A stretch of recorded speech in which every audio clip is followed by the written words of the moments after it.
En formation traditionnelle, la durée du permis probatoire sera de réponse A, 1 an, réponse B, 2 ans, réponse C, 3 ans, réponse D, 4 ans.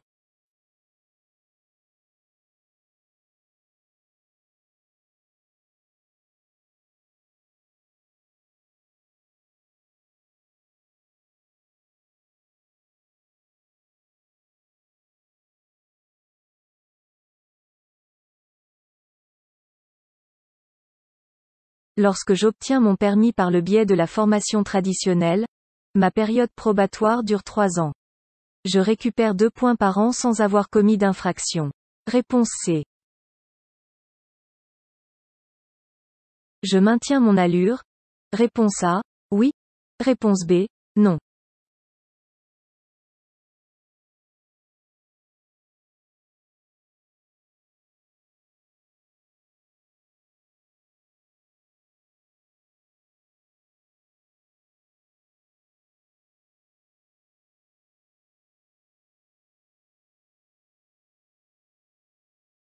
Il existe plusieurs situations importantes. Des piétons sont en train de finir de traverser la chaussée. Au loin le feu est vert depuis un moment et enfin un cycliste est dans sa bande cyclable. Je ne peux pas maintenir mon allure, car ils peuvent changer de direction à tout moment. Je ralentis et je passe avec prudence. Réponse B. Je me déporte sur la gauche. Réponse A, oui. Réponse B, non. Je dois laisser une distance de sécurité maximum de 1 mètre. Réponse C, oui. Réponse D, non.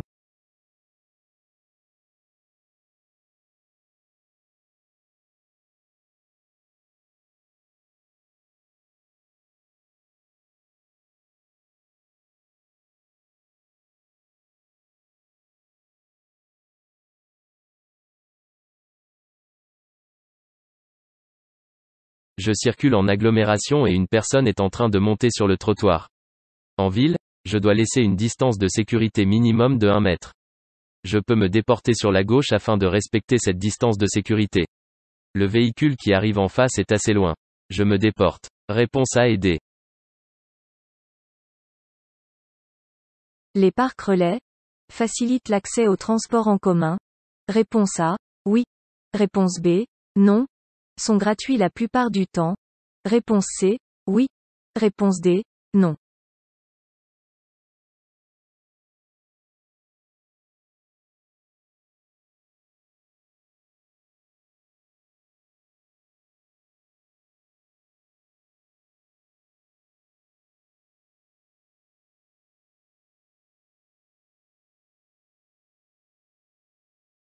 Le parking relais P+R est un espace de stationnement pour automobiles.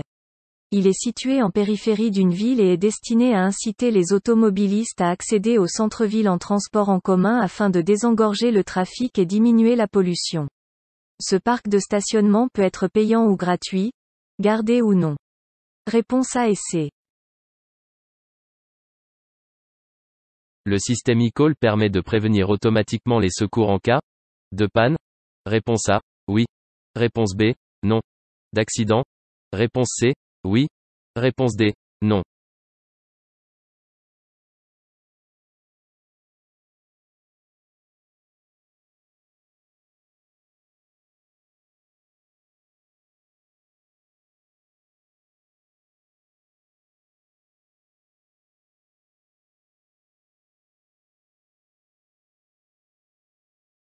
L'e-call est un dispositif embarqué permettant de prévenir manuellement ou automatiquement les secours en cas d'accident. Relié à une plateforme spécialement dédiée, ce système permet de gagner un temps précieux. Il est déclenché manuellement ou automatiquement. C'est le 112, numéro d'appel d'urgence européen, qui prend le relais pour faire intervenir les secours. Réponse B et C. La chaussée devient particulièrement glissante lorsque la pluie commence à tomber. Réponse A, oui. Réponse B, non. Tombe depuis quelques heures. Réponse C, oui. Réponse D, non.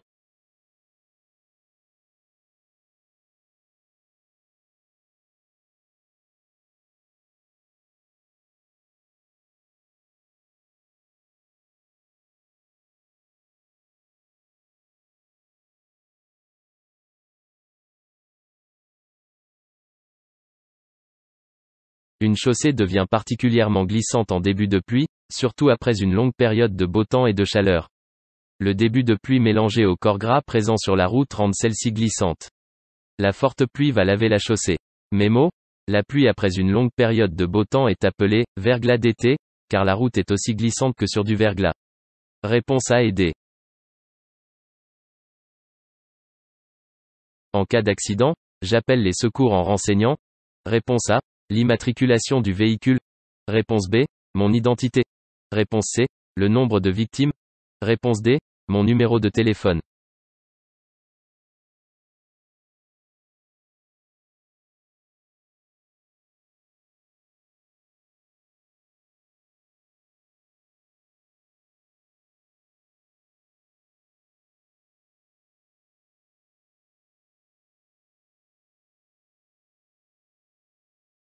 En cas d'accident, j'appelle les secours en renseignant le nombre de victimes, mon identité, mon numéro de téléphone ainsi que le lieu de l'accident.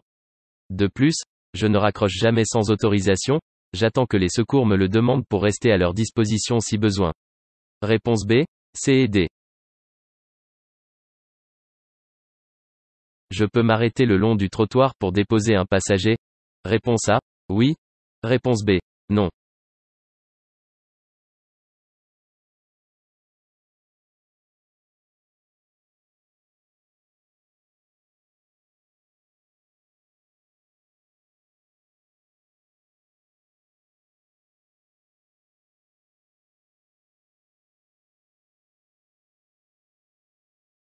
Je ne peux m'arrêter le long du trottoir.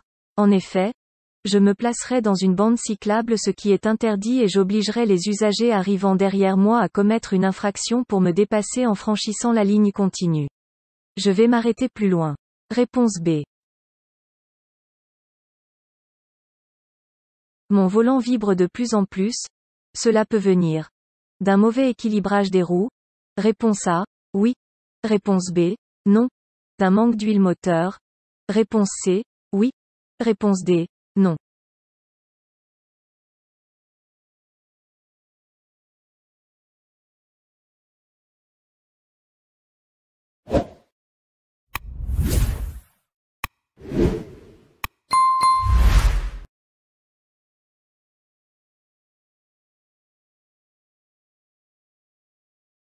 Lorsque je circule à vitesse élevée et que mon volant se met à vibrer, c'est que mon véhicule a un mauvais équilibrage des roues.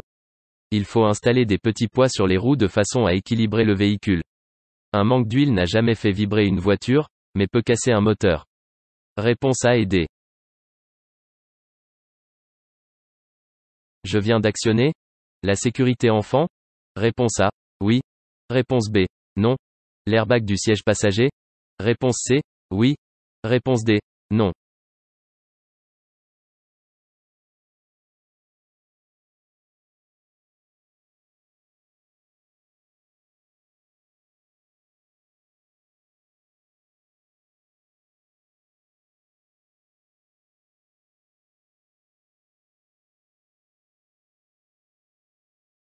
Les véhicules sont équipés de systèmes permettant la désactivation des airbags passagers, spécifiquement en vue du transport d'enfants.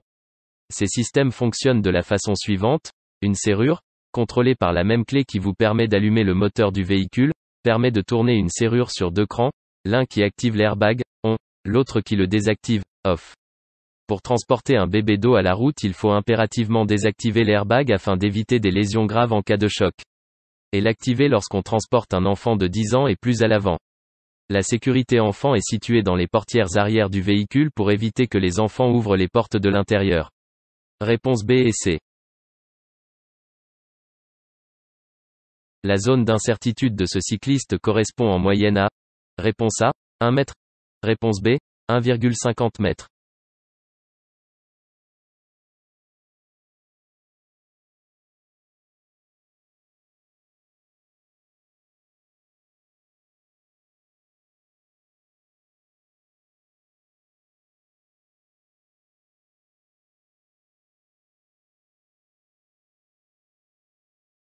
Le conducteur doit être capable d'imaginer la mobilité et la rapidité des autres usagers pour adapter son allure et sa trajectoire. Les deux roues peuvent faire des écarts rapides. Il faut donc prévoir de s'écarter le plus possible pour éviter le déport éventuel de ce cycliste. Dans plus de 50% des cas, l'accident mortel se produit en rase campagne. Réponse B. Je circule. En feu de croisement. Réponse A. Oui. Réponse B. Non. En feu de route.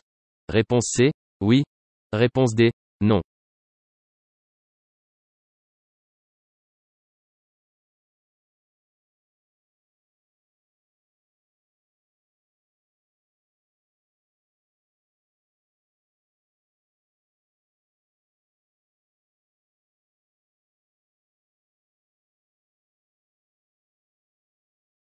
Je circule sur une route éclairée et suis un véhicule. En mettant les feux de route, je risque de l'éblouir. Je reste en feu de croisement. Réponse A et D.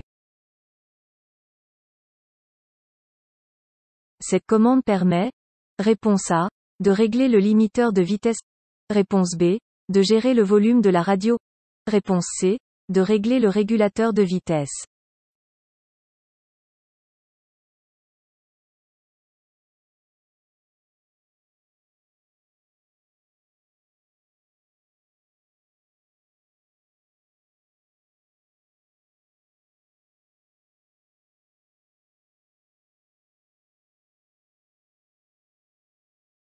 Cette commande située sur le volant permet de gérer le volume de la radio. Le logo d'une personne qui parle est une reconnaissance vocale qui permet de demander d'appeler une personne ou de changer de musique par exemple. Réponse B. Le fait d'accélérer en permanence dans un bouchon. Réponse A, permet de démarrer plus rapidement. Réponse B, augmente la consommation de carburant. Réponse C, favorise le rejet de CO2.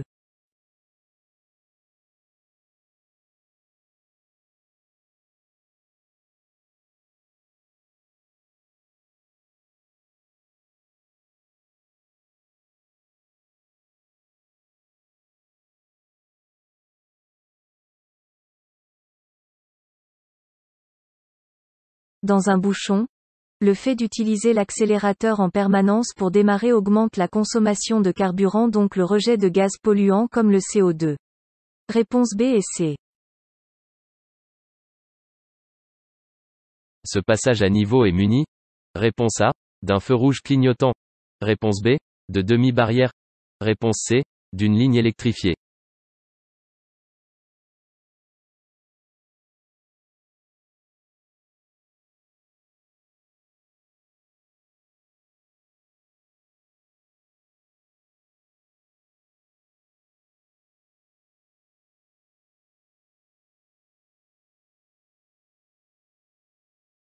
Ces panneaux indiquent qu'à 150 mètres, je serai en présence d'un passage à niveau muni de demi-barrière avec des feux rouges clignotants.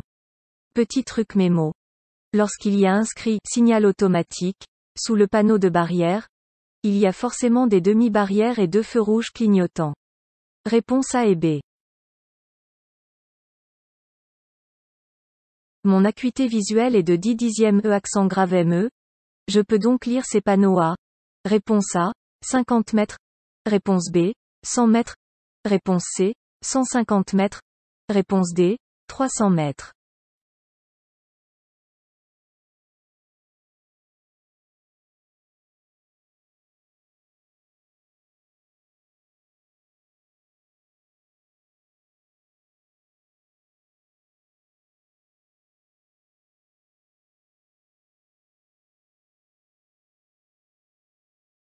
Pour réagir aux différentes situations qui se présentent, il est très important d'avoir une bonne vue. Il faut savoir que 90% des informations passent par notre vue. Avec une acuité visuelle de 10 dixièmes E accent grave ME, je suis capable de lire un panneau à 150 mètres de distance. D'ailleurs, le jour du permis, l'examinateur peut me demander de lire une plaque d'immatriculation afin de contrôler la vue. Réponse A, B et C. L'indice le plus important est. Réponse A, le piéton. Réponse B, les feux stop des véhicules devant moi. Réponse C, le feu tricolore.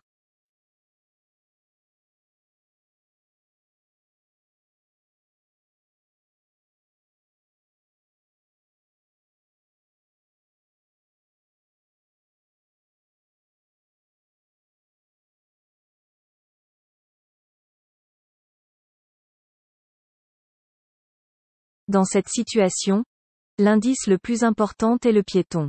Celui-ci traverse la route sans forcément se soucier de mon arrivée. Il faut toutefois rester prudent car ce piéton, pour une raison ou une autre, peut à tout moment revenir sur ses pas. Je place mon pied au-dessus du frein. Réponse A. Au péage, je peux régler par. Réponse A. Carte bancaire. Réponse B. Chèque. Réponse C. Télépéage. Réponse D. Espèce.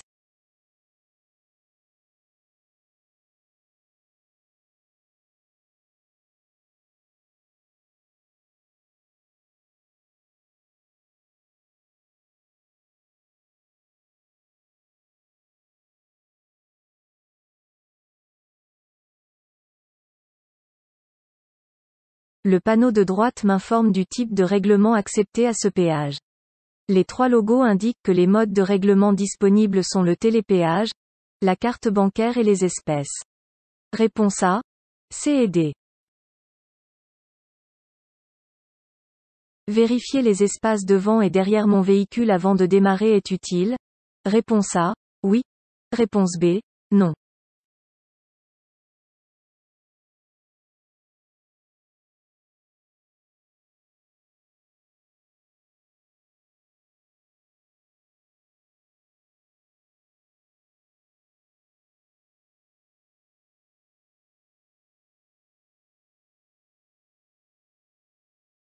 Afin d'éviter un accrochage avec le véhicule de devant ou de derrière, il est fortement conseillé de vérifier les espaces disponibles dont je dispose afin de gérer au mieux la sortie du stationnement. Réponse A.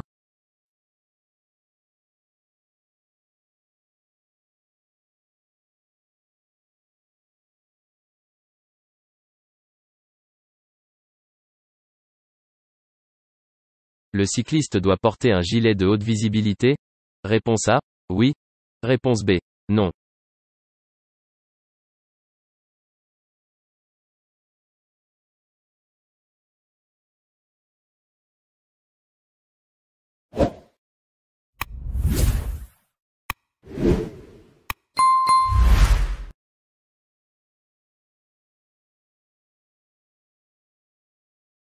Dans cette situation, le cycliste circule en agglomération.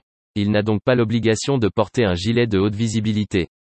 Tout conducteur et passager d'un vélo doit porter un gilet de haute visibilité en cas de nuit, de jour lorsque la visibilité est réduite ou hors agglomération.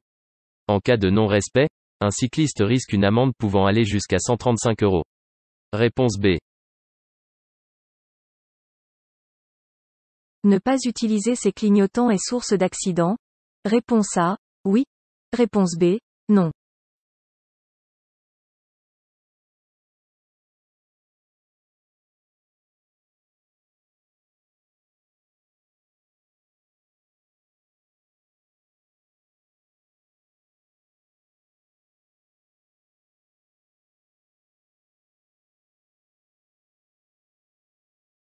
Tout changement de direction doit se faire obligatoirement avec le clignotant afin d'avertir les autres usagers de mon intention. En ne mettant pas mon clignotant, je risque une amende et un retrait de points, mais surtout, de provoquer un accident. Réponse A. La pression préconisée pour mon véhicule est de 2,2 bar. À froid? Je suis la préconisation.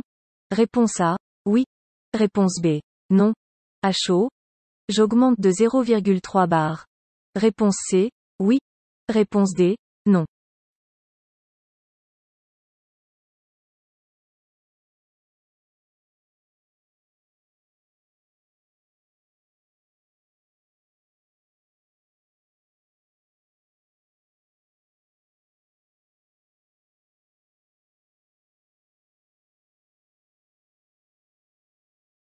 La bonne pression des pneus est celle préconisée par le constructeur. Lorsque les pneus sont froids, c'est-à-dire qu'ils n'ont pas roulé, je dois respecter les indications. Par contre, à chaud, lorsque les pneus ont roulé un moment, il faut augmenter la pression de 0,3 bar. Réponse A et C. Ayant obtenu mon permis de conduire pour la première fois en conduite accompagnée, je dois apposer mon disque à pendant. Réponse A, 1 an. Réponse B, 2 ans. Réponse C, 3 ans.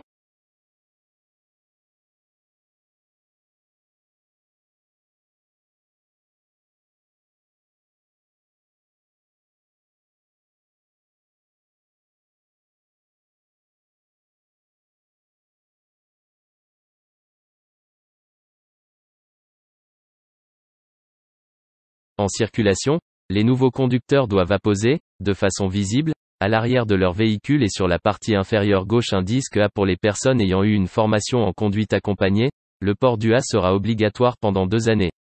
Réponse B.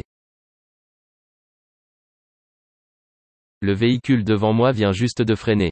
Je freinerai à mon tour au bout de 1 seconde. Réponse A. Oui. Réponse B. Non. 5 secondes. Réponse C. Oui. Réponse D. Non.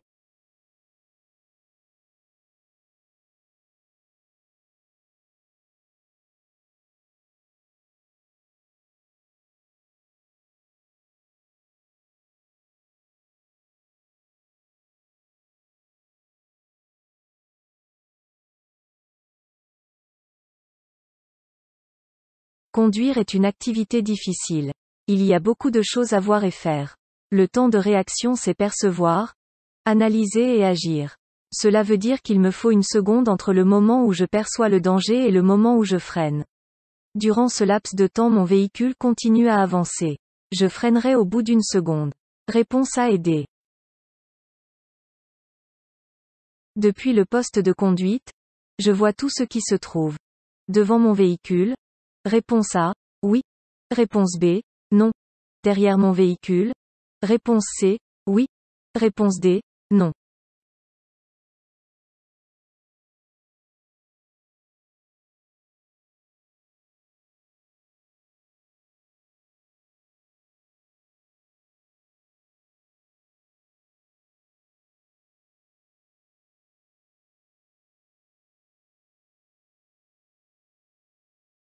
Depuis le poste de conduite, je suis loin de voir tout ce qui se trouve autour de moi. Les rétroviseurs extérieurs et intérieurs peuvent m'aider à compléter mon champ de vision, mais cela ne suffit pas. En effet, ce dernier est perturbé par les montants de carrosserie qui cachent ma visibilité. Au niveau du capot, je ne vois rien non plus. Pour l'arrière, je ne vois pas grand-chose non plus. Toutes ces raisons justifient le fait de faire le tour de son véhicule avant de démarrer. Réponse B et D. Mes pneus s'usent plus rapidement si. Réponse A. Je conduis en ville. Réponse B. Je conduis sur autoroute. Réponse C. Je roule en montagne. Réponse D. Je roule nerveusement.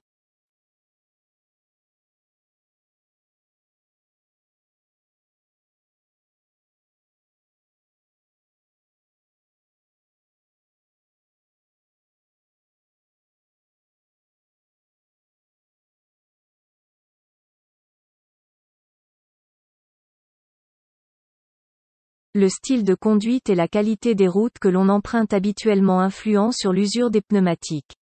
La conduite nerveuse avec des accélérations et des freinages brutaux, la vitesse élevée, les longs parcours effectués par temps chaud, une route sinueuse, bombée ou avec un revêtement abrasif sont autant de facteurs d'usure prématurée.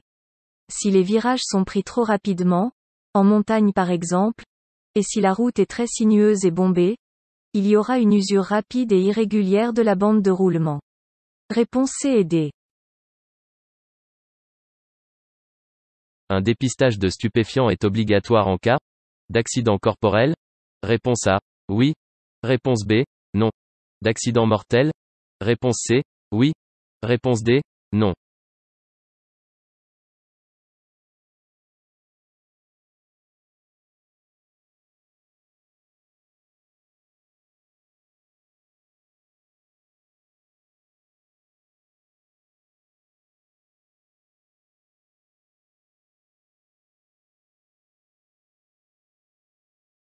Le dépistage est systématique en cas d'homicide volontaire, d'accident mortel, d'accident corporel où il existe une raison de penser que le conducteur pourrait avoir consommé des stupéfiants. Réponse A et C. Après avoir consommé une bière au cours d'un repas, un conducteur novice peut prendre le volant dans.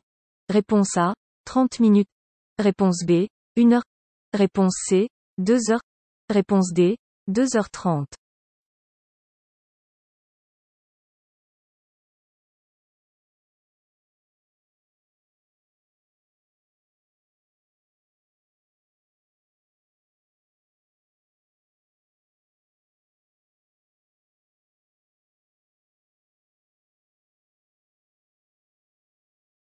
La consommation d'une bière correspond environ à 0,25 g par litre de sang. Le pic d'alcoolémie au cours d'un repas sera atteint au bout d'une heure. Le foie élimine 0,15 g d'alcool par heure. Il faudra donc attendre 2h30 minimum pour pouvoir reprendre le volant. Réponse D. Pour déposer mon passager, je m'arrête, comme la camionnette blanche. Réponse A. Oui. Réponse B. Non. À l'endroit où je suis. Réponse C. Oui. Réponse D. Non.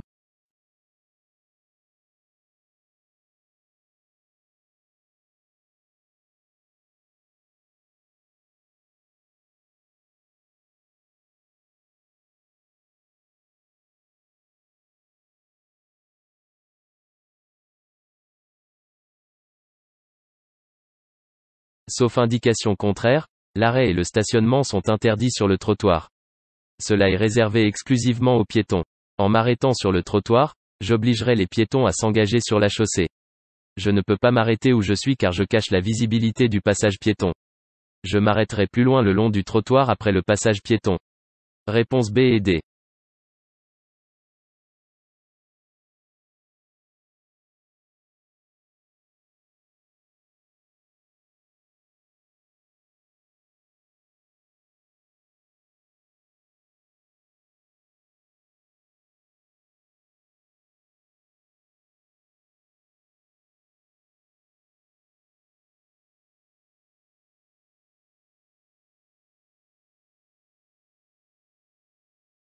Dans cette situation, je klaxonne. Réponse A, oui. Réponse B, non. Je fais des appels lumineux. Réponse C, oui. Réponse D, non.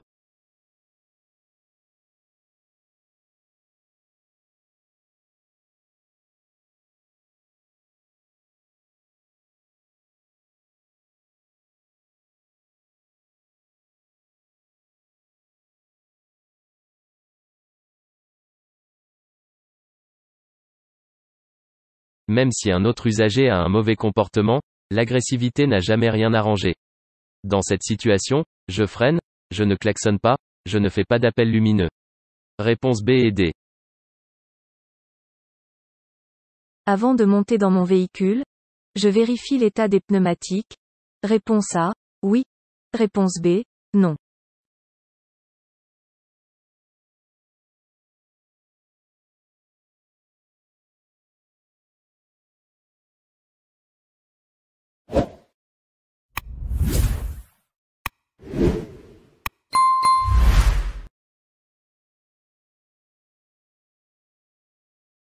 Avant de monter dans mon véhicule, je dois vérifier l'état de mon véhicule. Je dois également vérifier l'état de mes optiques, mes feux, et de mes pneumatiques. On observe alors l'état, la propreté et le bon fonctionnement de ceux-ci. Réponse A. Le panneau de danger m'annonce obligatoirement une école? Réponse A, oui. Réponse B, non.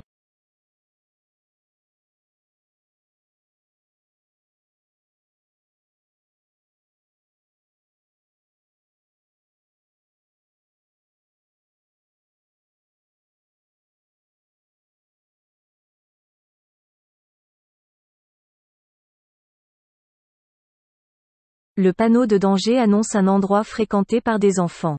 Cela peut être un centre aéré, une aire de jeu pour enfants, un stade ou encore une école. Si c'était une école, le panonceau école serait situé sous le panneau de danger. Réponse B. Je suis bien placé pour. Réponse A. Aller à droite. Réponse B. Aller en face. Réponse C. Aller à gauche. Réponse D. Faire demi-tour.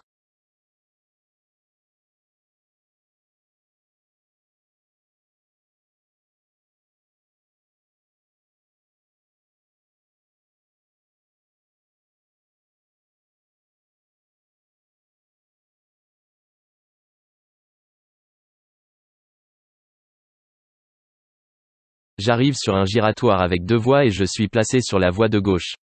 Si je suis placé sur cette voie avant le giratoire, c'est que mon intention est de faire demi-tour ou de tourner à gauche de façon à ne pas gêner les usagers se plaçant à droite.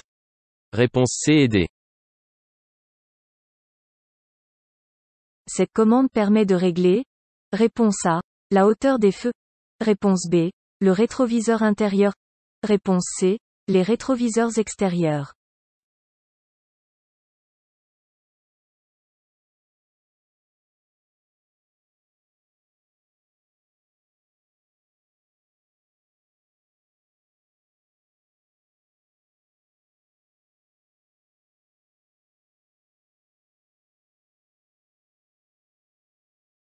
Cette commande permet de régler les rétroviseurs électriquement.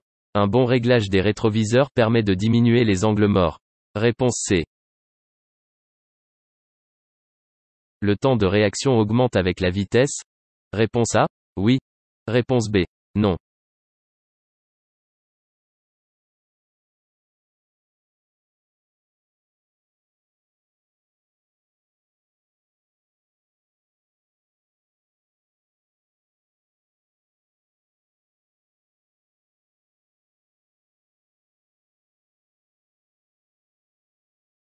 Le temps de réaction est le laps de temps entre la perception et l'action. Il est en moyenne d'1 seconde. Le temps de réaction peut être modifié avec la prise de médicaments, d'alcool ou de stupéfiants. La vitesse n'a pas d'incidence sur le temps de réaction mais sur la distance parcourue pendant celui-ci. Réponse B. Je peux utiliser l'avertisseur sonore? Réponse A. Oui. Réponse B. Non.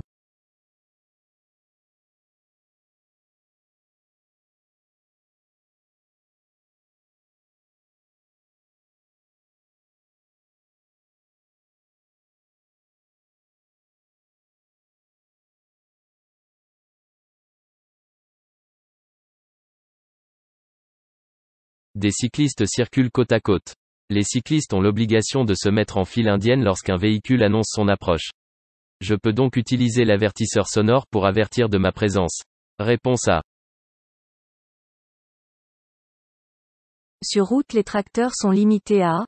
Réponse A. 25 km/h. Réponse B. 30 km/h. Réponse C. 35 km/h. Réponse D. 40 km/h.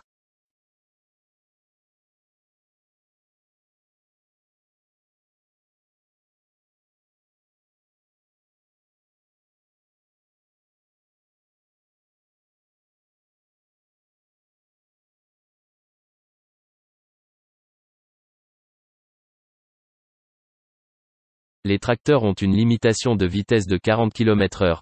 Dans le cas où le tracteur tracterait une remorque, celui-ci serait limité à 25 km/h. Réponse D.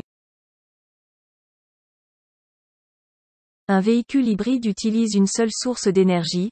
Réponse A. Oui. Réponse B. Non.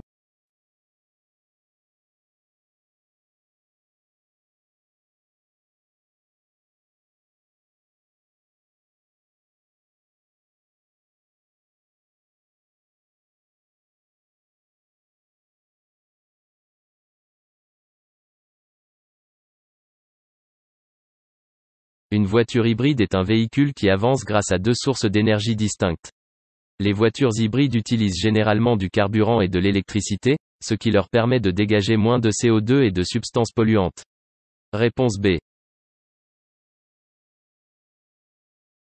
Je viens de reconnaître des amis à l'arrêt de car, si je klaxonne, je risque une amende? Réponse A. Oui. Réponse B. Non. Un retrait d'1 point. Réponse C. Oui. Réponse D. Non.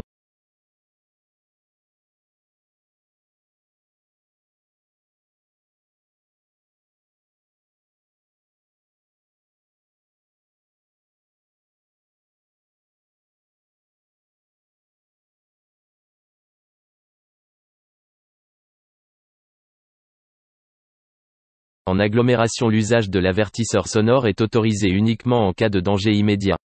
Cela permet de préserver la tranquillité des riverains. Le fait de klaxonner des amis entraîne une amende de deuxième classe, forfaitaire de 35 €, mais n'impose pas un retrait de points. Réponse A et D. Pour tourner à gauche? Réponse A. Je me place et je clignote. Réponse B. Je contrôle, je clignote et je me place. Réponse C. Je freine, je clignote et je me place. Réponse D. Je clignote, je contrôle et je me place.